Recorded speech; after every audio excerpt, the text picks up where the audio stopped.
Povo querido e amado, muito bom a gente estar junto de novo. Estamos no encontro 31, e a gente está lendo o Evangelho de Marcos. O que a gente combinou logo no início é que a gente faria a leitura passo a passo de todo o livro.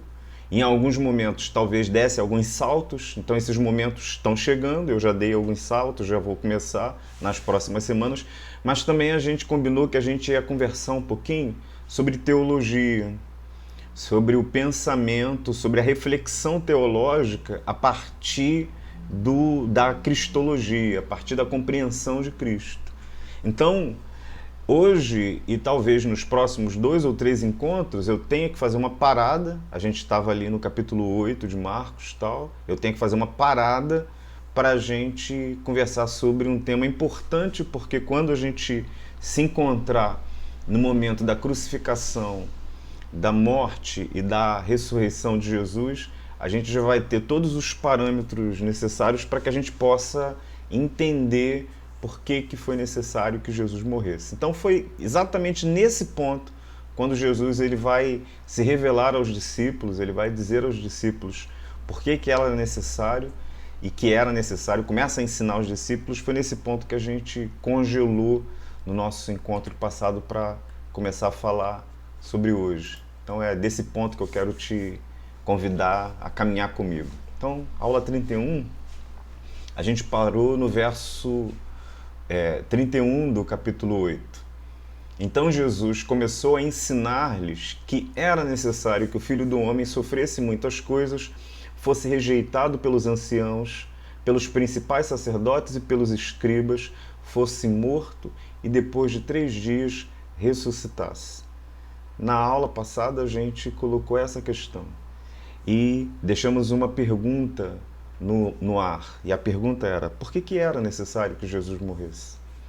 Por que era necessário, por que se fez necessário que Jesus sofresse o que sofreu, que ele morresse como morreu e que ele ressuscitasse? Então, tentando responder a essa questão, a gente dá uma pausa no texto e aí a gente vai conversar sobre 2 questões especificamente. O problema do mal, e aí eu vou dar 2 aulas sobre o problema do mal, e é o problema do pecado, os desafios ou o desafio do pecado para Deus. E aí a gente vai, de alguma forma, fechar essa questão para voltar ao livro de Marcos e aí chegar na segunda parte da trajetória do livro e nessa caminhada de Jesus rumo à cruz, rumo àquilo que era necessário. Então, a gente hoje vai falar sobre isso. Problema do mal, e aí eu coloquei ali, problema do mal, parte 1. E aí a parte 1 eu quero falar sobre o propósito de Deus para o ser humano, o propósito de Deus na criação da vida e a entrada do mal nessa organização, nesse projeto de Deus. Então, o propósito de Deus quando cria o ser humano e o lugar do mal dentro dessa perspectiva. E na semana que vem eu vou falar do problema do mal, parte 2, aí eu vou tentar responder como Deus decidiu acabar com o mal. Como Deus decidiu acabar com o mal, ok? Então a gente começa a partir disso. Essa discussão sobre o mal, sobre a existência do mal e a existência de um Deus bom na realidade, é uma discussão bastante antiga. É uma discussão da filosofia, é uma discussão da teologia. A gente tem teólogos ao longo de todas as épocas da teologia, desde Agostinho e antes dele, inclusive, e depois dele, aos nossos dias. A gente tem essa discussão dentro da teologia. Na filosofia a gente tem. E aí eu coloquei aqui uma série de premissas lógicas que são derivadas do trilema de Epicuro. Epicuro, ele é compreendido como um filósofo que viveu inclusive antes de Jesus, séculos antes de Jesus, e ele vai trazer uma série de afirmações lógicas sobre a dificuldade da existência de Deus e o mal na realidade humana. Se o mal existe, Deus não existe. E se Deus existe, o mal não deveria existir. De uma maneira muito simplificada. Eu escolhi apresentar essa aula sem trazer muitas dificuldades lógicas e filosóficas. Eu escolhi sempre fazer uma caminhada devocional de leitura do texto, de compreensão do texto e compreensão da mentalidade evangélica, da mentalidade dos evangélicos, mentalidade dos evangelhos aqui, mentalidade do texto bíblico para nós. Então, por causa disso, eu não vou conseguir discutir, nesse tempo que a gente tem, que é um tempo pequeno, reduzido, todas as implicações e as questões em relação a essa problemática do mal, do seu surgimento ou não, mas eu vou tentar apresentar como que o Novo Testamento responde a essa questão, ok? E como que o Novo Testamento responde a esse prejuízo, a essa dificuldade. Um pouco então da arrumação dessa premissa aí do Epicuro, na verdade não foi dessa maneira que foi colocado, mas isso daí é a maneira como o texto foi se organizando para a gente. Então, se Deus é bom e todo-poderoso, a questão é por que ele não acaba com o mal? Se Deus é bom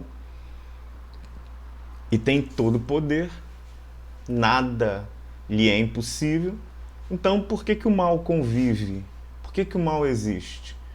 Aí as questões que são colocadas serão: ou ele é bom, mas ele não tem poder, ou ele não tem todo o poder, e se ele é bom, mas ele não tem todo o poder, então ele não é Deus. Então, na verdade, Deus não existe. Porque se ele não é Deus, então Deus não existe. Ou, segunda alternativa, ele é todo poderoso, ele tem todo o poder, mas ele não é bom. Então, ainda que ele seja Deus, ele não é digno de ser adorado. Ele é Deus, mas ele é um Deus ruim. Como que Deus convive com o mal e com a maldade? Como que Deus convive com a dor e o sofrimento, com a dor e o sofrimento da natureza, com a dor e o sofrimento da criação, sobretudo com a dor e o sofrimento humano? Olhando para esses dias, inclusive, de pandemia, olhando para as mortes, e não somente para as mortes, para os noticiários, aquilo que a gente vê no jornal, a morte do inocente. A morte do inocente é um problema muito sério para que a gente possa tentar resolver. E de que maneira a gente consegue resolver? A partir da mentalidade bíblica. Porque quando você fala da morte de alguém que é culpado, de alguém que fez por onde, de alguém que buscou, inclusive, às vezes para si, essa morte é justificada. A morte do violento é justificável. A morte daquele que plantou as sementes, ele recebeu a nossa compreensão, e inclusive um pouco da compreensão do Antigo Testamento, ele recebeu em si ele recebeu a justa paga daquilo que fez. Ele plantou e ele colheu. Ele semeou nuvens e colheu tempestades. Ele recebeu o mal porque ele semeou o mal. E essa mentalidade retributiva, essa mentalidade de retribuição, ela está na base de muitas religiões. E ela está na base de uma espécie de compreensão popular, inclusive. Se você olhar no WhatsApp, aí, naquilo que você pega de mensagens pequenas e olhar na televisão, em tudo quanto é lugar, há uma mentalidade de retribuição, há uma mentalidade de mérito, há uma mentalidade de mérito, uma mentalidade meritocrática. Se você fez o bem, você recebeu o bem. Se você fez o mal, você recebeu o mal. E aí a gente usa essa mentalidade para tentar entender a realidade. Aí a gente olha uma pessoa que passou pela vida recebendo só coisas boas e cresceu financeiramente, melhorou e a família está ali e não teve uma doença muito grave, e a gente pensa, ele está recebendo bem, então ele fez o bem. Aí a gente vê, por outro lado, uma pessoa com a vida toda destruída, complicada, doenças terríveis e dificuldades enormes, o infortúnio chegando, batendo a porta. Então, por que ele está assim? Provavelmente é porque fez o mal. Inclusive, os discípulos de Jesus e aqueles que estavam ali caminhando com Cristo tiveram situações que eles se depararam com essa realidade e eles colocaram isso diante de Jesus. Por que que aquela pessoa está sofrendo daquele jeito? Quem pecou? Foi ele que pecou? Foram os pais dele que pecaram para que ele esteja recebendo esse castigo, recebendo essa maldição? Por quê? A compreensão deles é que a vida se organiza dentro desse jogo, de que se eu recebo o mal, é porque eu fiz o mal. E se eu recebo o bem, é porque eu fiz o bem. Muito, inclusive, da mentalidade do Antigo Testamento. E não é que o Antigo Testamento e o Novo Testamento são dois lugares diferentes, separados. Mas a compreensão de Deus, de Cristo, a compreensão da fé, ela vai mudando de um espaço para o outro, de um tempo para o outro. E o Antigo Testamento, que ainda tem essa mentalidade um pouco mais tribal, um pouco mais arcaica a respeito de Deus, vai ganhar a luz da revelação do Cristo. E na luz da revelação do Cristo, aquilo que Jesus afirma e coloca tem outras premissas. Então, o grande desafio dessas questões em relação ao problema do mal é como é que a gente justifica o mal do inocente, então. O mal daquele que não fez nada para receber o infortúnio, da criança inocente. A gente está discutindo aí a morte de uma criança violenta. E o que aquela criança fez para receber o que recebeu? Aí, claro, uma determinada mentalidade vai dizer, foram seus pais, é uma maldição que o persegue, é alguma coisa que alguém lá atrás fez que precisa ser quebrada. Mas qual é a mentalidade do Novo Testamento nesse sentido? Então é isso que a gente está conversando, é isso que a gente está tentando entender, ok? Se Deus é bom e é todo-poderoso ao mesmo tempo, então ele tem que acabar com o mal. O mal não pode conviver com Deus bom e todo-poderoso. Se convive, de duas uma. Ou ele é bom, mas ele não é todo-poderoso, então ele não é Deus. Ou ele é todo-poderoso, mas não é bom, então ele não é digno de ser adorado. A gente vai ver o que a fé cristã diz sobre isso, tá bom? Então vamos fazer um retrocesso aqui no texto bíblico e na mentalidade bíblica. Gênesis, o livro dos começos. Gênesis é o livro dos inícios e toda a percepção do propósito de Deus sendo colocada ali para a vida humana, para a vida do ser humano e para a vida de toda a criação. Então diz o texto de Gênesis, lá no capítulo 1, que Deus formou a humanidade à sua imagem, à sua semelhança. Façamos o homem à nossa imagem, conforme a nossa semelhança. Domine ele sobre os peixes do mar, sobre as aves do céu, sobre os animais grandes de toda a terra, sobre todos os pequenos animais que se movem rente ao chão. Cometi um erro aqui, uma gafe, inclusive, porque eu deveria ter colocado o verso 27, porque quando a gente lê só o verso 26, a nossa ideia é que quando Deus diz façamos o homem à nossa imagem, conforme a nossa semelhança, ele só formou o espécime homem, ele só formou Adão. Mas não é verdade, porque quando esse texto no capítulo 1 fala façamos o homem, na verdade, a melhor ideia é que façamos a humanidade conforme a nossa imagem. Façamos a humanidade. Inclusive, é isso que o verso 27 vai confirmar. Então, estou com a Bíblia aberta aqui. Então, Gênesis 1, 27, você pode ler. A gente lê o 26.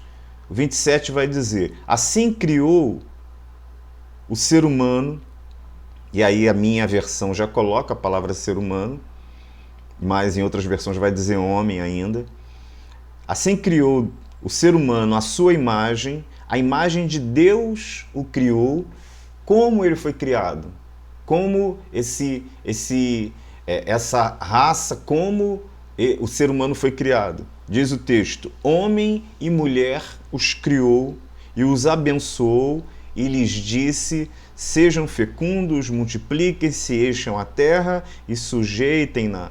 Tenham domínio sobre os peixes do mar, sobre as aves dos céus, sobre todos os animais que rastejam sobre a terra. Então aquilo que ele disse no verso 26, ele repetiu no verso 27, mas agora já destrinchando para a gente como que Deus criou. Criou homem e mulher, criou esse primeiro casal, e a partir desse primeiro casal, a possibilidade toda de construir a vida, da vida que pudesse se caminhar, da vida que pudesse se formar.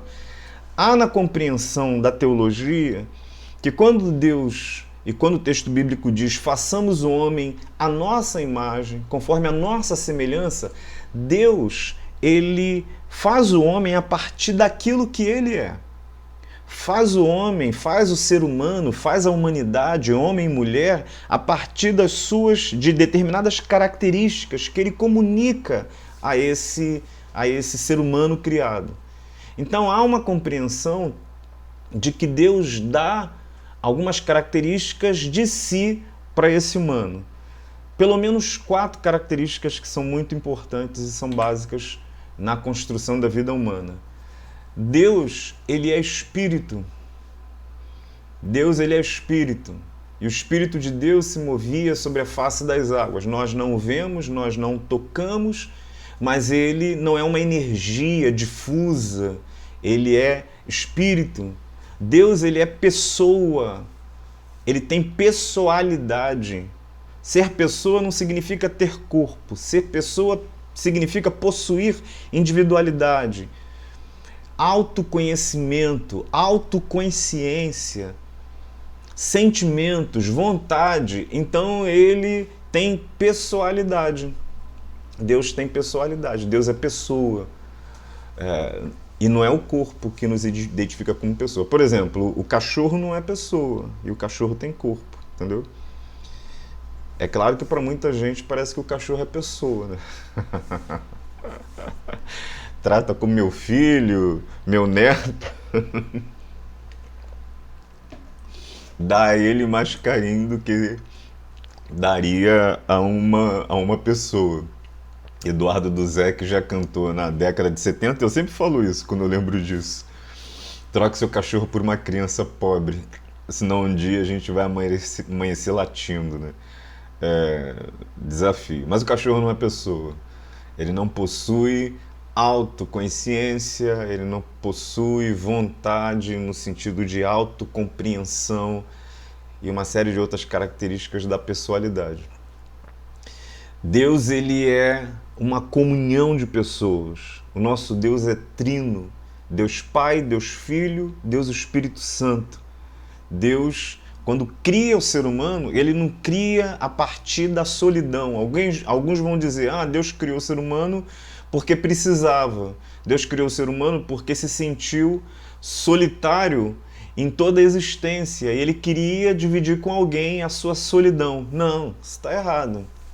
Deus não cria a partir de uma pretensa solidão, porque o Deus cristão, o nosso Deus, o Deus como nós compreendemos a partir da revelação do texto bíblico, é um Deus trino.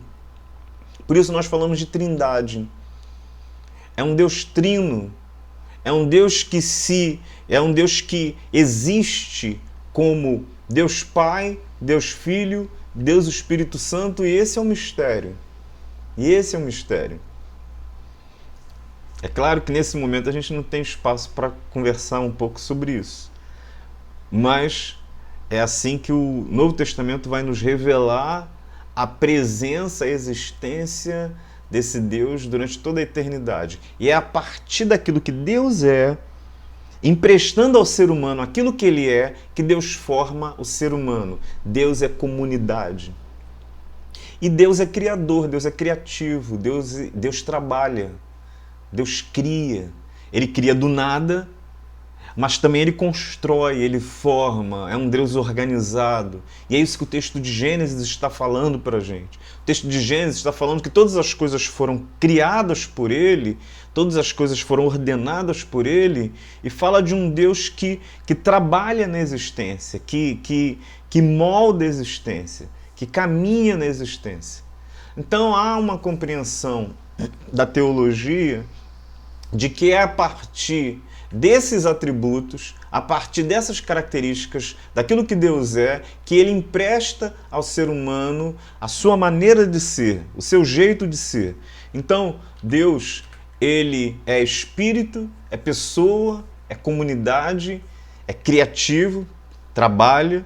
Ele cria, então, um ser humano que é um ser espiritual. Ele cria um ser humano que agora tem em si, dentro de si, formando aquilo que ele é, o que a gente chama de espírito. Que a gente chama de espírito. O ser humano não é só corpo, o ser humano não é só carne. Há alguma coisa que nos anima, alma, ânima. Há alguma coisa que nos anima. O ser humano tem algo que o anima. Se você tira esse algo, o corpo inerte acaba caindo e esse corpo agora vai tender ao desaparecimento, vai tender ao apodrecimento, porque esse corpo não se sustenta sozinho. Há alguma coisa que o anima. Deus cria um ser também espiritual. O ser humano também é um ser espiritual. Mais ainda, Deus é pessoa e cria um ser pessoal, com pessoalidade, com os mesmos atributos em termos de inteligência, de conhecimento, de desenvolvimento cognitivo, de desenvolvimento da personalidade, do caráter. Deus cria um ser pessoal, um ser que vai, ao longo da caminhada, aprendendo de alguma forma a vida, porque ele carrega esses atributos do entendimento. Deus cria um ser a partir daquilo que ele é, Deus comunidade, Deus relacional, Deus trino. Deus cria um ser agora comunidade, Deus cria um ser relacional. Como é que Deus cria o ser humano lá no verso 27 de Gênesis, no capítulo 1? Assim criou Deus o ser humano a partir de si, homem e mulher os criou. Esse é o resumo da criação. E a maneira como Deus cria. O que ele está dizendo? Que o ser humano, ele não é isolado. Deus não cria um espécime só. Ele não vive isoladamente, mas que a sua vida ganha sentido e plena forma nessa construção social. Deus cria um ser relacional. O ser humano é relacional. O ser humano é relacional. O ser humano, para se tornar humano, precisa de outro ser humano. O ser humano, para ser plenamente humano, precisa da convivência, precisa da proximidade de outro ser humano.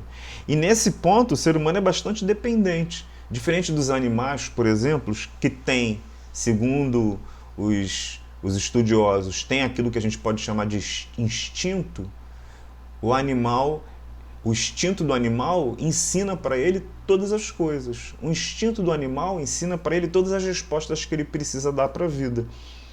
O João de Barro, ele não precisa entrar num curso, ele não precisa aprender com o papai João de Barro como que constrói a casa ali em cima da árvore, virada na mesma angulação para a luz do sol, para o vento, e aí como é que ele constrói a casa de barro. Ele não precisa ter feito um curso de alvenaria, ele não precisa ter ser ensinado pelo pai. Ele carrega em si o que a gente chama de instinto, ele carrega assim uma espécie de programação que quando ele tiver na idade madura para aquele tipo de ação, ele, sem que ninguém o ensine, vai lá e vai construir a casa igualzinho o pai construiu, o avô construiu e por aí vai.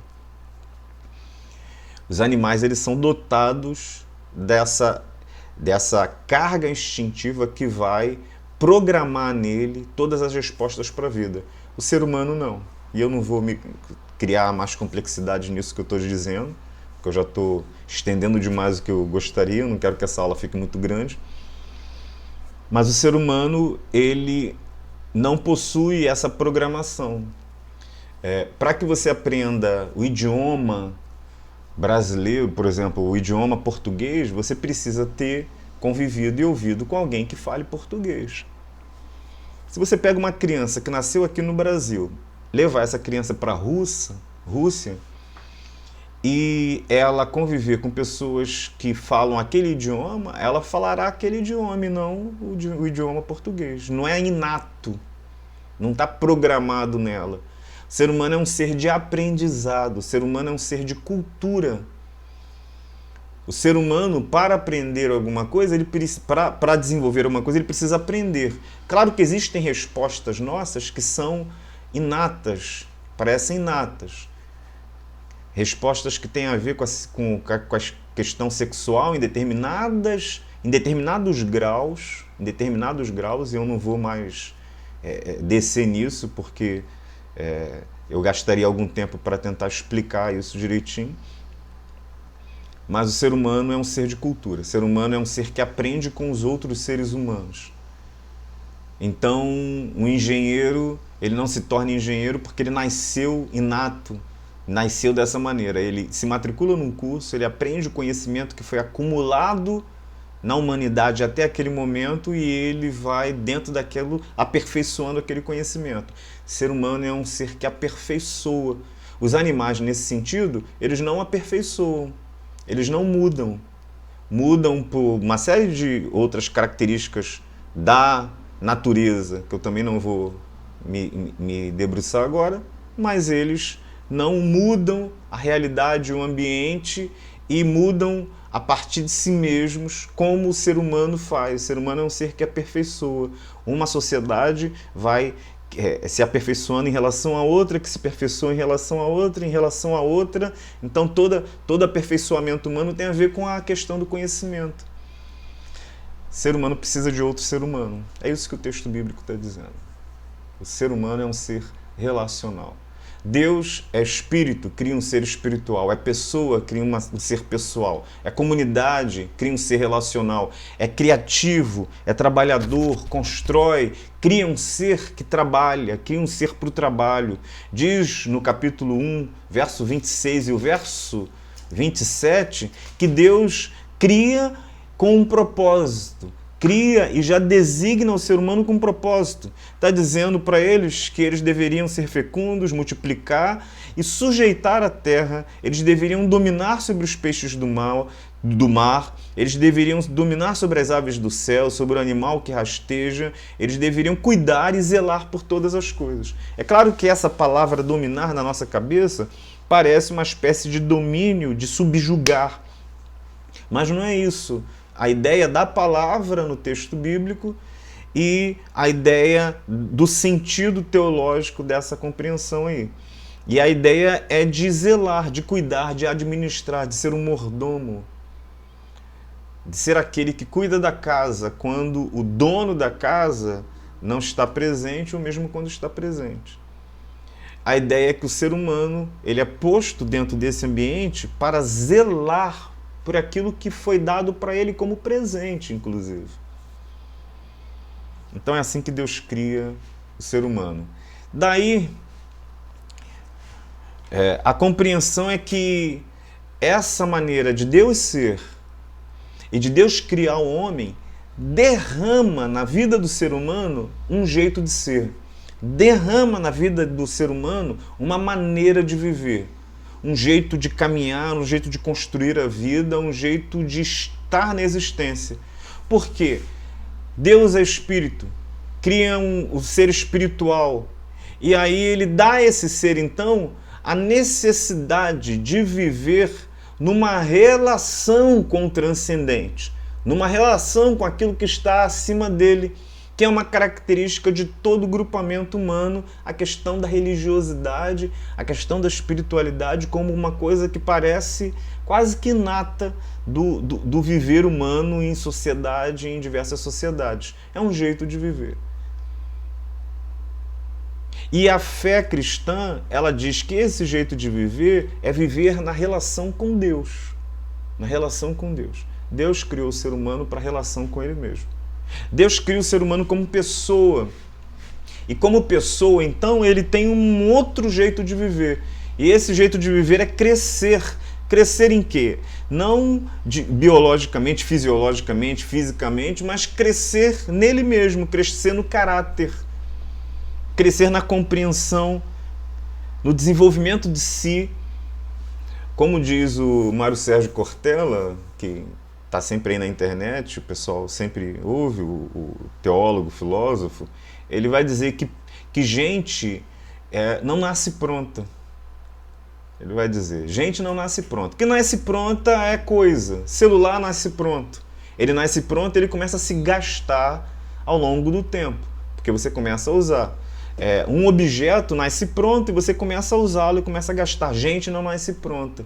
Gente nasce se formando, se fazendo, à medida que cresce e à medida que amadurece, que desenvolve. Então, Deus cria o ser humano com uma capacidade de relacionar-se consigo mesmo. Transformação da sua vida, da personalidade, do caráter, do crescimento, do aprendizado. É uma relação consigo mesmo, em todos os aspectos. Então, Deus cria o ser humano para a relação com Ele, Deus cria o ser humano para a relação consigo mesmo, Deus cria o ser humano para a relação com os outros, para construir, para caminhar, e Deus cria o ser humano para a relação com a criação, o trabalho, de construir, de fazer, de ordenar as coisas, de organizar as coisas, que é o trabalho que a gente faz, que é o trabalho que o ser humano faz. Eu te digo o seguinte, que essas 4 maneiras de viver, essas 4 direções da vida, que eu posso chamar de jeito de viver, eu posso chamar também de propósitos. Esses são os propósitos da vida. Deixa eu te falar o seguinte, tudo que a Bíblia fala diz respeito somente a esses 4 propósitos. Relação com Deus, relação consigo mesmo, relação com os outros, relação com a criação. Tudo que a Bíblia diz respeito a esses 4 propósitos. A gente poderia resumir o texto bíblico em um texto bíblico te ensinando e me ensinando que os nossos desafios têm a ver tão somente com a relação com Deus, que precisa também ter relação comigo, relação com os outros, relação com a criação. E que essas relações, elas não acontecem separadas umas das outras. Elas não acontecem divorciadas umas das outras. Sobretudo no Novo Testamento, a gente vai perceber que a relação com Deus gera necessariamente a relação consigo mesmo, com saúde, que gera necessariamente a relação com o outro e que gera necessariamente a relação com seus dons, em relação à terra, em relação ao trabalho, em relação à maneira como você se posiciona na vida. Então, não há possibilidade de ter relação com Deus e não ter relação com o outro. Para o Novo Testamento, isso é uma anomalia. Isso é uma anomalia. Isso é o maior problema, inclusive, da religião.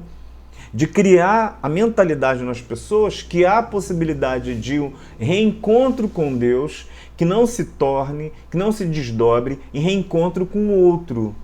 Para o Novo Testamento isso é impossível. Por isso que lá em 1 João ele vai dizer que aquele que diz que ama a Deus, que não vê, e não ama ao seu irmão que vê, ele é mentiroso. Ele está preso no engodo da religião. E esses 4 propósitos, a relação com Deus, comigo mesmo, com os outros, com a criação, eles são o arcabouço da espiritualidade cristã. O que a gente chama de espiritualidade cristã não é aquilo que se derrama somente naquilo que a gente chama de espiritual, mas o que a gente chama de espiritualidade cristã se derrama em tudo. Se derrama na minha relação com Deus, e toca toda a existência da minha vida e tudo que eu faço, a partir de tudo que eu faço, a maneira como eu faço, aonde eu faço, Tudo isso tem a ver com espiritualidade cristã. E tudo isso vai interessar a espiritualidade cristã. Ok? Então a gente viu até agora a questão do propósito de Deus para a formação do homem. Só que a gente tem um problema aí que a gente disse aí. E o problema é a questão do mal que surge na existência. Então, Deus não criou um mundo caótico em que o homem para viver em meio à dor e ao sofrimento. É isso que a gente viu. Não era um mundo caótico e não foi o homem destinado ao mal e ao sofrimento. Não é um Deus mau. É um Deus que cria todas as coisas, que ordena todas as coisas e é um Deus bom. Só que o relato bíblico, e é isso que eu passo a ler agora, ele vai prosseguir e ele vai dizer que o homem, ele rompe o limite que Deus coloca na existência para que a relação deles ainda permanecesse com uma certa harmonia. Deus o avisa, Deus ordena o jardim, coloca todas as coisas, as árvores, diz para o homem crescer, multiplicar, ser fecundo, dominar a terra, diz para o homem construir, dá liberdade ao ser humano para fazer o que quisesse, mas Deus também precisava dizer para o ser humano que a vida humana não acontece sem limites. E coloca no meio do jardim a árvore do conhecimento do bem e do mal. E diz o seguinte: você deve viver, mas você não pode romper limites, aquele limite. E esse ser humano, nesse momento, tem a opção de não tocar, de não comer do fruto da árvore, ou de comer do fruto da árvore. E por que que Deus dá essa opção ao ser humano? Porque Deus não cria robôs. Ele não cria robôs. O animal, por exemplo, por causa da programação dele, por causa do instinto dele, ele não tem escolha. Ele não escolhe. Ele simplesmente responde às suas programações instintivas. Então o animal não tem responsabilidade nesse sentido, mas o ser humano não. O ser humano tem compreensão e consciência. E ele foi criado por Deus com senso de si. E quando Deus dá liberdade ao ser humano, ele também dá responsabilidade. Por quê? Porque não existe liberdade sem responsabilidade. Não existe dar liberdade que você não tenha responsabilidade para usar a tua liberdade. Então ele vai dizer: no dia que dela comerdes, no dia que dela comeres, certamente morrereis. Não deveria comer da árvore do fruto do bem e do mal. Mas a opção do homem, ao comer daquela árvore, não era porque ele estava com fome do fruto, existiam outros frutos, mas é porque o desejo dele era se tornar como Deus. É isso que o texto bíblico vai dizer em Gênesis. E é isso que a serpente vai insidiar, vai colocar no coração dele. A serpente personificando aí a presença de Satanás. Então, quando ele vai querer ser como Deus, é como se ele estivesse dizendo que ele agora quer viver às próprias custas. Ele agora quer viver com as próprias forças. Ele agora quer viver não na dependência e na compreensão daquilo que Deus é, mas quer viver pelos próprios conhecimentos. Ele quer ser como Deus. É isso que o texto bíblico está dizendo que o ser humano opta. Qual é o problema? O problema é que Deus é o fundamento de toda a existência. É como se Deus fosse essa plataforma, que fosse uma plataforma, fosse a vida. Não é terra plana não, tá bom? Só uma plataforma aqui para exemplificar a vida. E o ser humano, isso daqui é Deus, e o ser humano vive aqui. Mesmo o ser humano certo, errado, aquele que faz, aquele que mata, mas todo mundo que existe, existe aqui. Só que o ser humano decidiu viver fora daqui, ele decidiu viver aqui. E quando ele decide viver aqui, aqui é vazio, aqui não tem nada. Então o que o ser humano escolhe para si é a morte. O que ele escolhe para si é estar fora de Deus. E estar fora de Deus é morrer nesse sentido. É trazer para si a própria morte. Então o ser humano, ele experimenta aquilo que é mais difícil e doloroso. Ele experimenta, como o texto bíblico mesmo vai dizer, ele experimenta a morte. A morte em diversas perspectivas, em diversas dimensões e nas dimensões mais definitivas.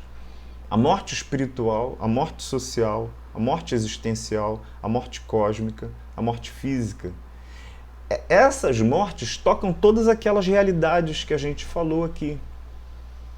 Relação com Deus, relação consigo mesmo, relação com os outros, relação com a criação.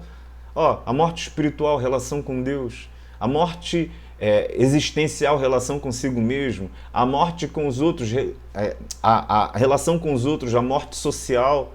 A relação com o trabalho, com a criação, a morte cósmica. E, finalmente, a morte física. Então, a morte definitiva. Ouvi tua voz soar no jardim e tive medo porque estava nu e me escondi. O homem que experimentava completa transparência e relacionamento com o Senhor, um relacionamento transparente, agora ele se esconde amedrontado. E esse é um dos trechos mais tristes do episódio. O relacionamento foi quebrado. E esta é a mais definitiva ruptura. Porque a separação definitiva de Deus é a morte definitiva. As implicações, então, dessa desconexão do ser humano, elas viram uma espécie de eco. Ela se faz ecoar em todo ser humano novo que surge na existência. É aquilo que a teologia agostiniana vai falar de pecado original. Pecado que veio dos pais foi sim sendo o pecado que ia gerando os filhos, assim. Não é que os filhos foram gerados em pecado como se o sexo fosse pecado, não. Não tem nada a ver o sexo nesse sentido. Tem a ver com que o pecado que nasceu dos pais e se tornou uma opção deles, e se tornou a vida deles, agora não pôde mais ser arrancado dos filhos que nasceram. Todos nós nascemos em pecado. É isso que Paulo vai falar lá em Romanos. Tá bom? E a gente tem um curso muito bom de Romanos aqui na igreja, dado pelo pastor Valério. Então, quando você puder, faça o curso de Romanos. Essa morte definitiva é a morte mais contundente. É a morte espiritual, é a morte eterna. É a morte. A gente experimenta a morte social. Homem e mulher que agora viviam nus, eles viram que estavam nus, cosem roupas de figueiras, se relacionam com Deus dessa maneira, e também entre si rupturas começam a acontecer. O seu desejo será para o teu marido, ele te dominará. Lembra desse texto?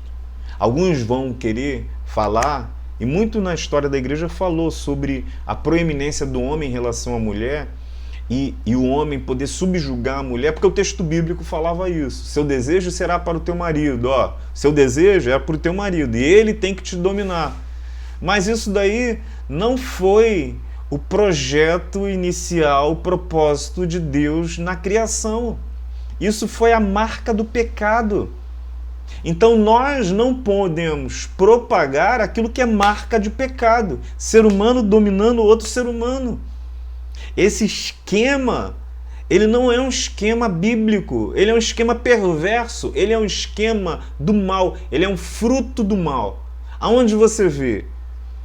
Ser humano dominando outro ser humano é um fruto do mal. E aqui, quando acontece essa questão entre homem e mulher, o texto bíblico não está dizendo que é só homem e mulher, é só a relação familiar que vai sofrer um impacto. Mas o texto bíblico está dizendo que toda a relação humana que foi criada para viver em harmonia, em relacionamento, em mutualidade, em desdobramento, em cuidado um com o outro, agora vai ser uma relação de ruptura, de distanciamento, de briga, de enfrentamento, de poder.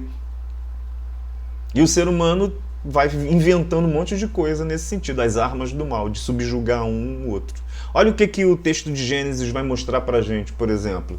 Capítulo 3 está falando sobre esse pecado do ser humano. No capítulo 4, eles estão fora do jardim. E o que acontece logo como a primeira cena do capítulo 4? A história de Caim e Abel. E no texto bíblico diz que Caim mata Abel. O que Gênesis está ensinando para mim e para você? Gênesis está dizendo, por causa do pecado, a história humana será marcada por essa tragédia. E a tragédia é irmão matando irmão. É isso que Gênesis está dizendo. A história de vocês não será mais marcada pelo cuidado mútuo, mas irmão matando irmão. Ser humano matando outro ser humano. Pai, mãe, que deveria defender o filho. Mãe, que deveria cuidar do filho, matando o filho. Essa é a tragédia humana. Homem e mulher, aqui diz o texto, relacionavam-se com o Criador e entre si completamente nus. Isso simbolizava a transparência e a integridade com que se davam um ao outro em relação. Este era um ambiente de cuidado mútuo, companheirismo, aceitação do outro, percepção do outro, celebração do outro, mutualidade.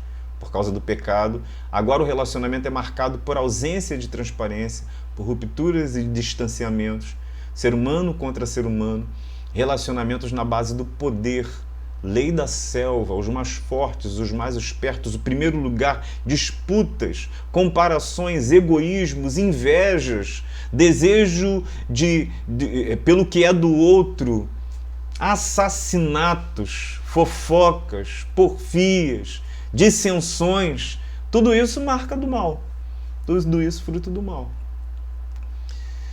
Morte existencial. A pergunta que Deus vai fazer para Adão: Adão, aonde estás? Adão, aonde estás? Claro que não era pique-esconde. Não era pique-esconde. Deus não estava ali procurando Adão como se ele não soubesse aonde Adão estava. Essa é uma pergunta existencial. Adão, você se perdeu. Aonde você está? Aonde você está, Adão? É uma pergunta para o próprio Adão se responder. O homem perde-se de si mesmo. Afligido por seus fantasmas internos, caminha na vida buscando sentido, dividido em si mesmo. Paulo vai falar lá em Romanos capítulo 7, verso 19 e 20.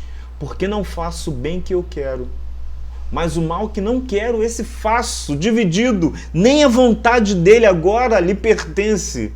A vontade dele agora foi escravizada.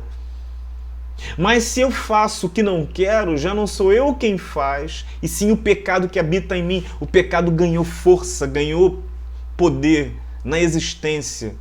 É o pecado quem dirige os passos do homem que está perdido em si mesmo agora. É uma morte existencial. É uma morte cósmica. Maldita é a terra por sua causa. Em fadigas, você obterá dela o sustento durante todos os dias de sua vida. Ela produzirá também espinhos e ervas daninhas. Você comerá da erva do campo de maneira penosa.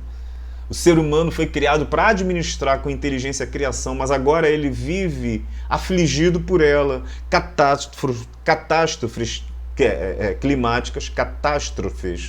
climáticas, geofísicas, planetárias, pandemias e por aí vai. Por aí vai. De onde que surge isso? Da escolha do ser humano de viver a revelia de Deus e por causa disso morreu e experimentou a morte em todas essas dimensões. O texto bíblico ainda vai dizer a morte física. Você vai viver dessa maneira. Do suor do seu rosto você comerá o seu pão todos os dias da sua vida. Quer dizer, vai ser uma vida penosa.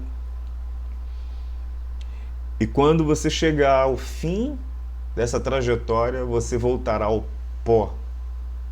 Porque você é pó. Você tende ao desaparecimento.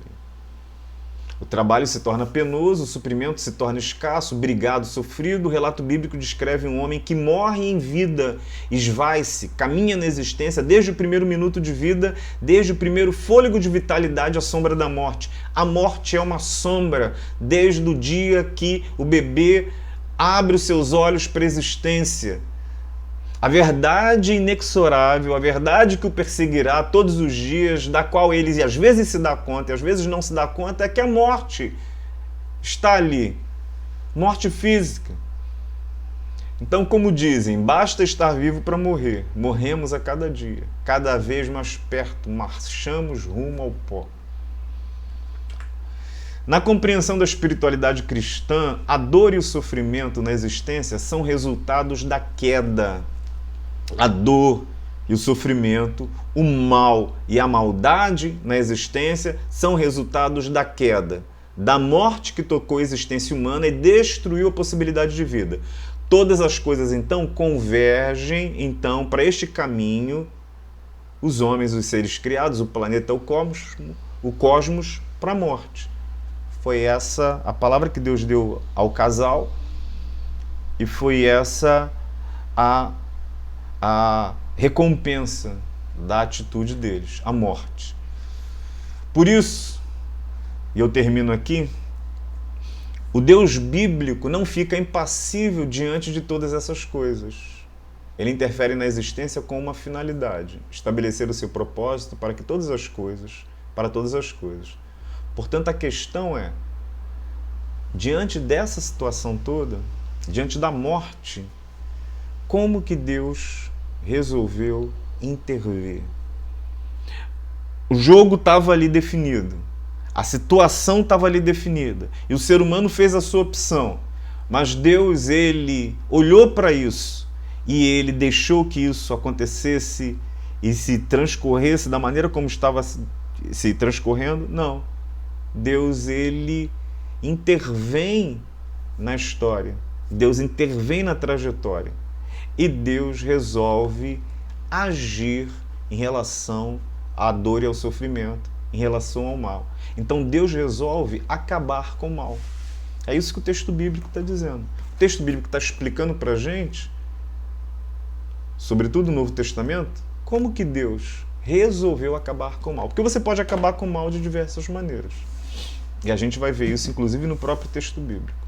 Algumas maneiras mais eficazes, outras maneiras mais lentas, mas você pode acabar de diversas maneiras. Deus escolheu uma das maneiras.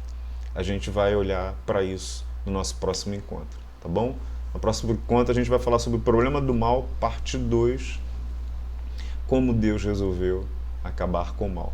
Aí depois a gente fala na outra aula o problema do perdão e aí a gente volta para Marcos, Jesus rumo à cruz, a resposta do Calvário à dor, à morte, ao sofrimento humano. Deus te abençoe, Deus te guarde, uma boa semana. Pai bendito e amado, guarda o teu filho, tua filha, dá entendimento das discussões que a gente está fazendo, acima de tudo.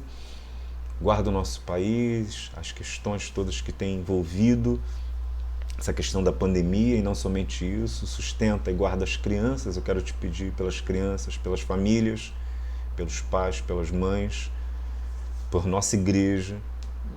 Nós choramos no nome de Jesus. Amém e amém, Senhor.